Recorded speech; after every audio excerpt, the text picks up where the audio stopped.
Assalamualaikum warahmatullahi wabarakatuh. Perkenalkan, kami dari kelompok 6 yang beranggotakan Novilia Hilmi Yunita NIM 4119017, Siti Aisyah Damayanti NIM 4119018, Muhammad Rizal NIM 4119029, Della Setiani NIM 4119108 akan memaparkan materi mengenai pembatalan dan pengalihan akad perjanjian dalam hukum ekonomi syariah. Hal-hal yang merusak akad. Hal-hal yang merusak akad diantaranya ada 6. Yang pertama yaitu paksaan atau intimidasi atau ikrah. Suatu ucapan atau perbuatan yang tidak disukainya dengan gertakan atau ancaman sehingga menyebabkan terhalangnya hak seseorang untuk bebas berbuat dan hilangnya kerelaan.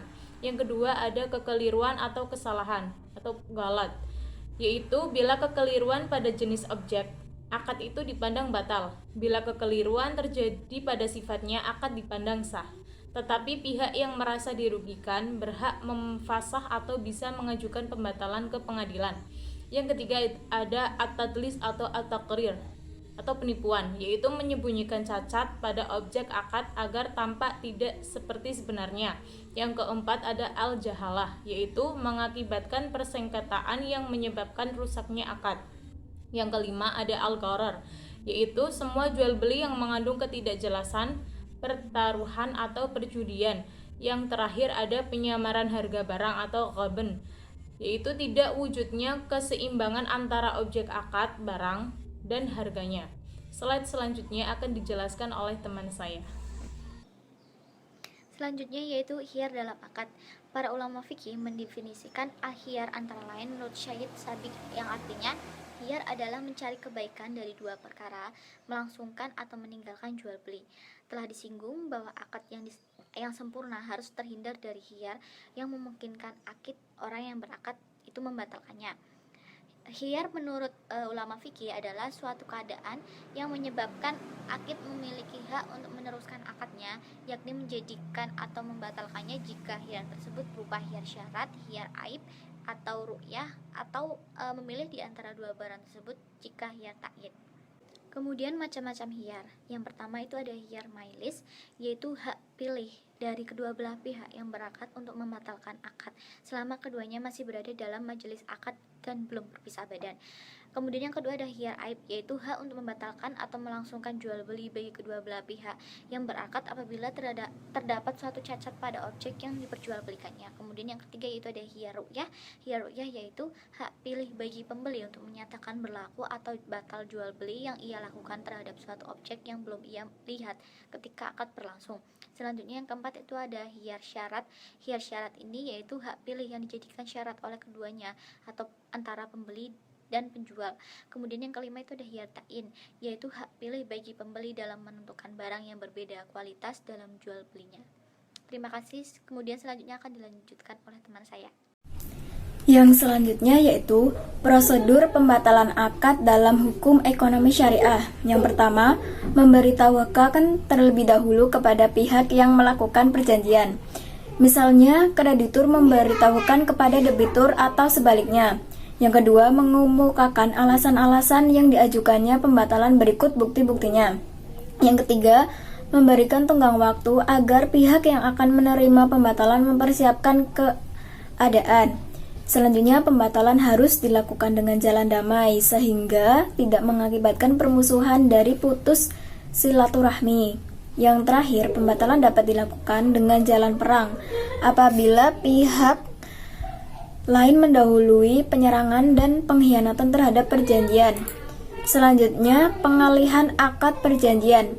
Penyebab terjadinya pengalihan akad melalui konsep anjak piutang atau factoring yang berdasarkan prinsip syariah sering dikatakan sama dengan istilah hiwalah karena secara operasional mirip dengan pelaksanaan hiwalah di perbankan syariah.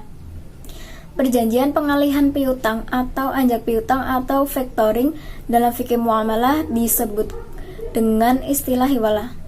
Sangat disayangkan di Indonesia saat ini dalam prakteknya masih terjadi penyimpangan dalam hal menerapkan akad murabahah dan pelaksanaannya. Dalam fatwa disebutkan 4 alternatif akad yang bisa digunakan, yaitu sebagai berikut. Yang pertama, qard dan murabaha. 2. Syirha al-milk dan murabaha. 3. Qard dan ijarah. 4. Qard dan ijarah muntahiyah bit tamlik atau IMBT. Selanjutnya yaitu ketentuan takwid dan denda. Takwid merupakan ganti rugi terhadap biaya-biaya yang dikeluarkan oleh pihak penerima jaminan akibat keterlambatan pembayaran kewajiban yang telah jatuh tempo. Fatwa DSN nomor 54/DSN MUI /10/2006 tentang syariah qard berkenaan dengan ketentuan takwid dan denda yang berbunyi, ketentuan takwid dan denda melampaui pagu yang diberikan atau over limit charge tanpa persetujuan penerbit kartu dan akan diakui sebagai dana sosial. Kemudian denda. Denda merupakan denda keterlambatan yang dikenakan kepada nasabah mampu yang menunda pembayaran jatuh tempo. Denda ini seluruhnya akan diakui sebagai denda sosial. Pada tahun 1999, seorang peneliti ekonomi Islam dalam risetnya yang diajukan ke Dewan Syariah Dubai Islamic Bank menyatakan dari 27 respondennya yang merupakan bank syariah terbesar di Timur Tengah, 44,5% diantaranya menerapkan late charge yang dibuat dalam perjanjian jual beli tidak tunai. Sekian presentasi dari kelompok kami, kurang lebihnya mohon maaf.